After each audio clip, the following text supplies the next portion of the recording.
ज्ञानवान कोई पैदा नहीं हुआ। पर आप जानते हैं, भारत में जन्मे वशिष्ठ नारायण सिंह ने आइंस्टीन की मशहूर रिलेटिव थ्योरी तक को चुनौती दे दी थी। कौन थे वशिष्ठ नारायण सिंह? क्यों इनके बारे में हमें नहीं पढ़ाया जाता, न इन पर कोई किताब लिखी गई? वशिष्ठ नारायण का जन्म 2 अप्रैल 1942 को पटना के बसंतपुर गांव में हुआ। उनके पिताजी एक पुलिस कांस्टेबल थे और 5 भाई बहनों के परिवार में आर्थिक तंगी हमेशा डेरा जमाए रहती थी, लेकिन इससे उनकी प्रतिभा पर कभी कोई ग्रहण नहीं लगा। वशिष्ठ नारायण एक चाइल्ड प्रोडिजी थे और उनका दिमाग बहुत तेज था, इतना तेज कि उन्होंने गरीबी तक को पीछे छोड़ दिया। उन्होंने अपने बलबूते पर पटना यूनिवर्सिटी में एडमिशन लिया। यूनिवर्सिटी में एडमिशन लेने से पहले लोग सिर्फ उन्हें एक होशियार स्टूडेंट मानते थे, पर यूनिवर्सिटी में कुछ ऐसा हुआ जिसने सबको चौंका दिया। दरअसल वो मैथ्स में अपने क्लास के ही नहीं, अपने सीनियर्स के भी सवाल सॉल्व कर देते थे।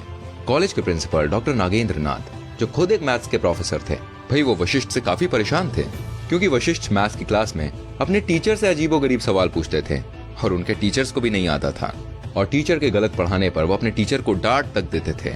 तो डॉक्टर नाथ ने वशिष्ठ नारायण को सबक सिखाने के लिए उनका एक अलग एग्जाम लिया। उन्होंने एक ऐसा पेपर सेट किया जो वशिष्ठ को कभी पढ़ाया ही नहीं किया। पर जब डॉक्टर नाथ ने पेपर चेक किया तो उन्हें अपनी आंखों पर विश्वास नहीं हुआ। दोस्तों, वशिष्ठ नारायण सिंह ने ना सिर्फ उन सभी सवालों के सही जवाब दिए, बल्कि सवाल के जितने संभव तरीके थे उन्हें सभी तरीकों से सॉल्व किया। इसके बाद वशिष्ठ के लिए यूनिवर्सिटी के नियम बदल दिए गए और वशिष्ठ को पहले साल से BSc maths honours final year में प्रमोट किया गया। सीधा फाइनल ईयर में आने के बावजूद उन्होंने डिस्टिंक्शन से क्लास में टॉप किया। कॉलेज में अपने दूसरे वर्ष के अंत तक उन्हें एमएससी मैथ्स अंतिम परीक्षा देने की अनुमति दी गई। एमएससी फाइनल ईयर के सबसे होनहार बच्चे ने कॉलेज ड्रॉप कर दिया, इस डर से कि उसका टॉप रैंक वशिष्ठ नारायण सिंह को प्राप्त हो जाएगा। वशिष्ठ नारायण सिंह जब पटना साइंस कॉलेज में पढ़ते थे, तभी कैलिफोर्निया विश्वविद्यालय के प्रोफेसर जॉन कैली की नजर उन पर पड़ी। कैली ने उनकी प्रतिभा को पहचाना और 1965 में वशिष्ठ नारायण को अपने खर्चे पर अमेरिका ले गए। साल 1969 में उन्होंने कैलिफोर्निया यूनिवर्सिटी में पीएचडी की और अब वो डॉक्टर वशिष्ठ नारायण बन चुके थे। पीएचडी के बाद डॉक्टर वशिष्ठ नारायण सिंह ने स्पेस ऑर्गेनाइजेशन नासा ज्वाइन किया और 1969 में नासा का अपोलो मिशन लॉन्च हुआ। जी हाँ, वही अपोलो मिशन जिसने इंसान को चांद पर पहुंचाया था। इस मिशन के दौरान कंप्यूटर्स कुछ देर के लिए बंद हो गए थे।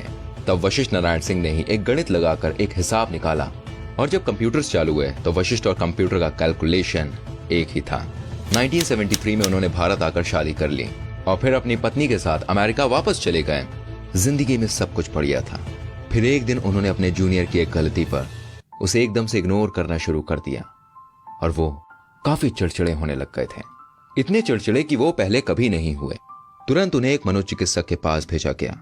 तब पता चला कि वो अर्ली स्टेज सिजोफ्रेनिया से पीड़ित हैं।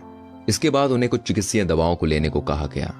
उन्होंने ये बात अपनी बीवी तक को नहीं बताई, पर कुछ समय बाद उनकी बीवी को इनकी आदतें कुछ अजीब लगने लगी और इनकी बीवी ने उन्हें एक दवाई लेते हुए देखा। तब उन्हें और उनके परिवार को इनकी मानसिक अवस्था के बारे में पता चला। वशिष्ठ नारायण और उनकी बीवी कुछ दिन अमेरिका में ही रहे, पर अच्छी जॉब और अच्छी लाइफस्टाइल के बाद भी उनका दिल हिंदुस्तान के लिए धड़कता रहा और 1974 में वो वापस भारत आ गए। वो यूएसए से तकरीबन 10 बक्से भर के किताबें लाए। लौटने के बाद उनकी फैमिली ने डॉक्टर्स की सलाह के खिलाफ उनकी दवाइयों को बंद कराया। वो पहले आईआईटी कानपुर, फिर आईआईटी बम्बई और फिर आईएसआई कोलकाता में प्रोफेसर रहे। इस दौरान उनकी मानसिक हालत काफी बिगड़ने लगी। हालत इतनी बिगड़ने लगी कि इनकी बीवी ने वापस मायके जाने का फैसला किया। 1976 में इनकी पत्नी ने इन्हें डाइवोर्स दे दिया। बीवी के इस फैसले ने इन्हें एकदम तोड़ कर रख दिया। उन्होंने खाना पीना सब छोड़ दिया और वो पहले से ज्यादा हिंसक होने लगे। इनकी हालत से परेशान होकर घर वालों ने भी इन्हें कांकी मेंटल असाइलम भेज दिया। असाइलम के दौरान उनका इलाज हुआ और उनकी हालत में सुधार देखा जाने लगा। फिर 1990 में इनके पिता का देहांत हो गया और अंतिम संस्कार के लिए इन्हें असाइलम से पैरोल पर छोड़ दिया गया। वशिष्ठ ने वापस असाइलम जाने से मना कर दिया और जैसे कि उनकी हालत में काफी सुधार था, उन्हें असाइलम से डिस्चार्ज कर दिया गया।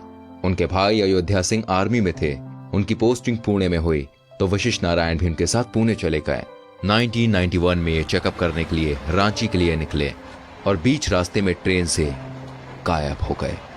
उन्हें खूब ढूंढा गया पर कोई पता नहीं चला।